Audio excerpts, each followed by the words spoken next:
Hello guys, this is Amit from Pi Institute of English.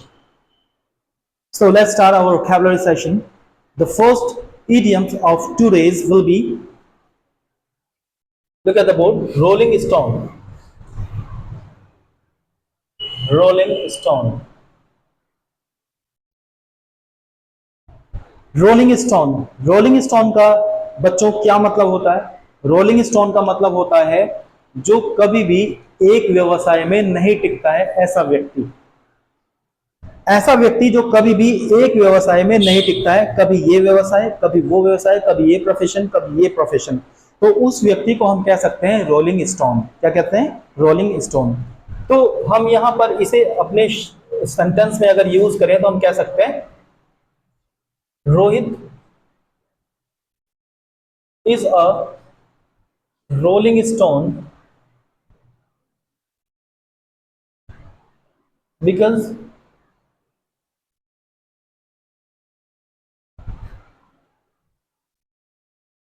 he keeps on changing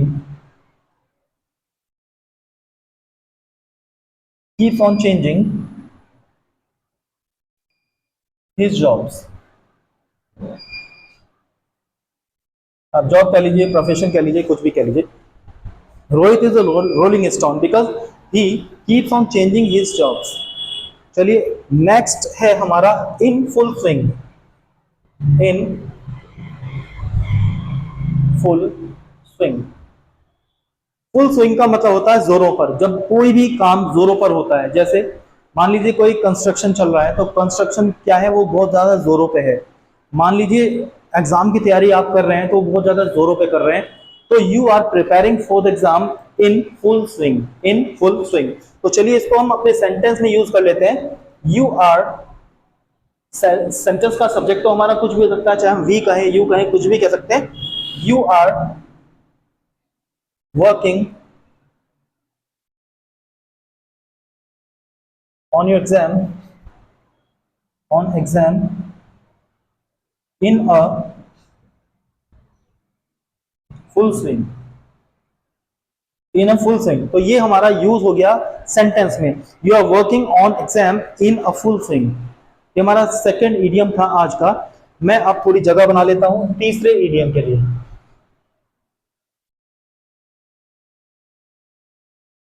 बच्चे बहुत ज्यादा important idioms हैं जो आप अपनी डेली लाइफ में भी यूज करते हैं, और एग्जाम में तो ये आपके ट्वेल्थ और इलेवेंथ में आते ही हैं। उसके अलावा जब आप ट्वेल्थ और इलेवेंथ को पास आउट हो जाएंगे, तो ये आपके कंपटीशन में ही बहुत ज़्यादा इंपॉर्टेंट होते हैं, जो वोकैबुलरी मैं आपको करा रहा हूँ। तो इसको बड़े ध्यान से करिएगा। और स्पोकन में तो इसका जवाब ही नहीं है। जब आपकी वोकैबुलरी स्ट्रांग होगी तभी आप स्पीकिंग भी फ्लुएंटली कर सकते हैं।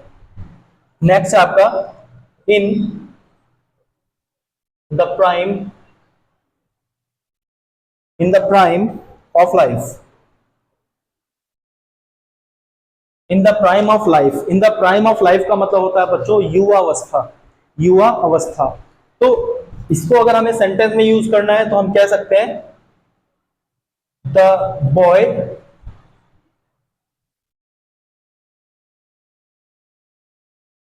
द बॉय वाज, कुछ भी आप कह सकते हैं, डाइड कह लीजिए, वाज नो मोर कह लीजिए, कुछ भी आपको यूज करना है। द बॉय डाइड, डाइड ही कह लीजिए, इन the prime of life. In the prime of life. The boy died in the prime of life, या आप कह सकते हैं lost I site, I site in the prime of his life. उसने अपनी आंखों की रोशनी अपनी युवावस्था में ही खो दी। He lost his eyesight in the prime of his life. Next है आपका in hot water. In hot water. In hot water. In hot water का मतलब होता है परेशानी में होना, कठिनाई में होना।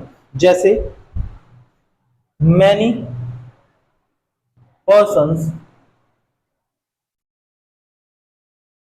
वर in hot water, were in hot water when they lost their jobs, when they lost jobs. अब लिख लीजिए दियर जॉब्स, मैंने कम जगह होने की वजह से केवल जॉब से लिख दिया। तो यहां मैंने लिखा many persons were in hot water when they lost their jobs. तो ये हो गया आपका हॉट वाटर, इसका मतलब होता है परेशानी में होना, कठिनाई में होना। अब आगे है आपका नेक्स्ट है in the nick of time. In the nick of time,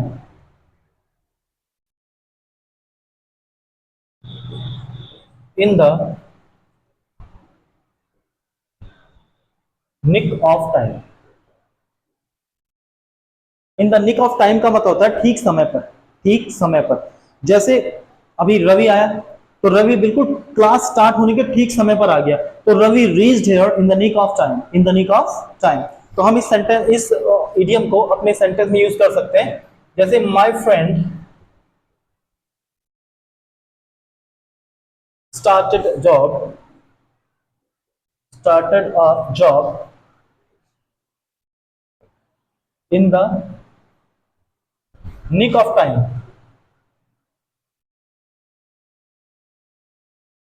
my friend started job in the nick of time, क्योंकि आने वाले समय में जो ऐसा हुआ था कि एक मेरा फ्रेंड था, उसके पापा की डेथ हो गई थी।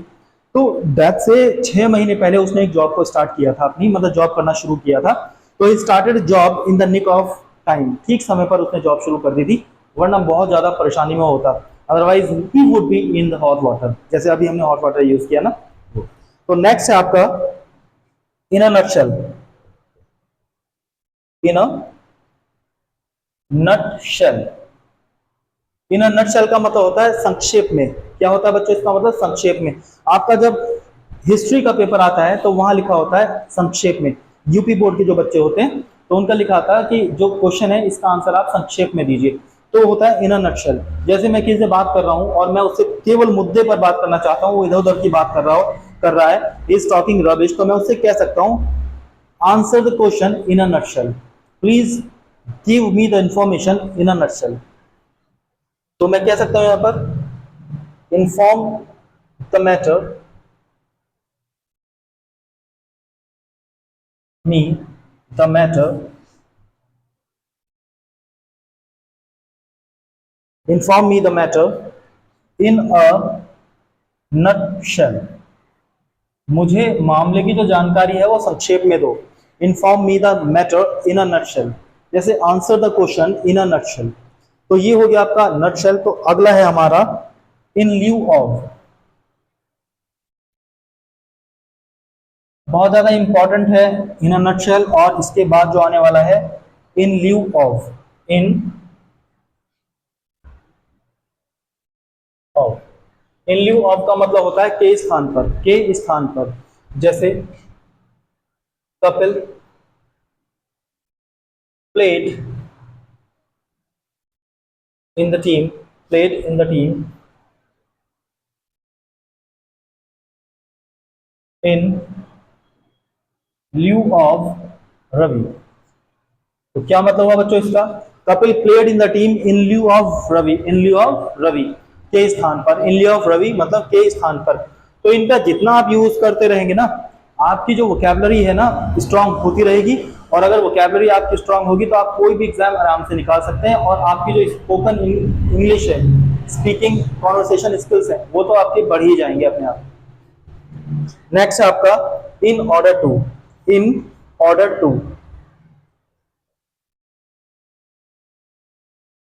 इन ऑर्डर टू का मतलब होता है के लिए। क्या मतलब होता है इसका? के लिए। जैसे in order to improve your vocabulary you need to repeat the words again and again. In order to improve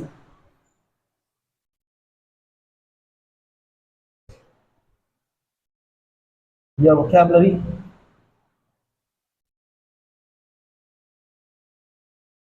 you need to you need to repeat the words, you need to repeat the words again and again। आप use कर सकते हैं कि again and again, हमारा कल भी आया था ना, अगेन एंड अगेन का मतलब होता है बार बार। तो यही चीजें हमारे सेंटेंसेस में यूज होती है और ऐसा लगता है सामने वाले को सुनने में कि कितनी इंप्रेसिव इंग्लिश ये व्यक्ति बोल रहे हैं, क्योंकि वोकैबुलरी जो है ना बहुत अच्छा रोल प्ले करती है स्पीकिंग में। चलिए, नेक्स्ट है आपका इनवॉक।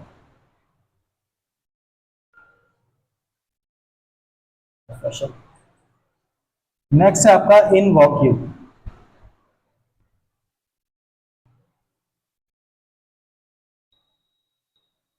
इनवॉकी का मतलब होता है चलन में होना। जैसे कोई फैशन है तो वो चलन में है, कोई हेयर स्टाइल है तो वो चलन में है, तो होता है इनवॉकी। जैसे the fashion is in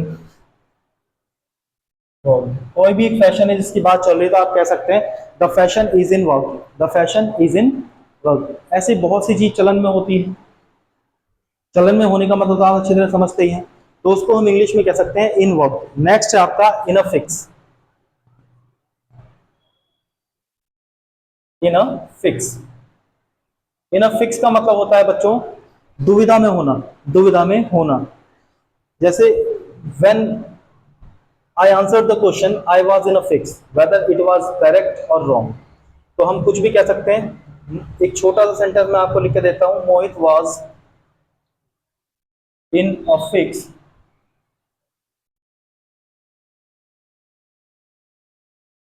fix when he was called to account. जब उसे वह तलब करने के लिए बुलाया गया, when he was called to account, जब उसे तलब करने के लिए बुलाया गया तो वो दुविधा में था। तो ये थी बच्चों आज की वोकैबुलरी 10 आपके इडियम्स थे।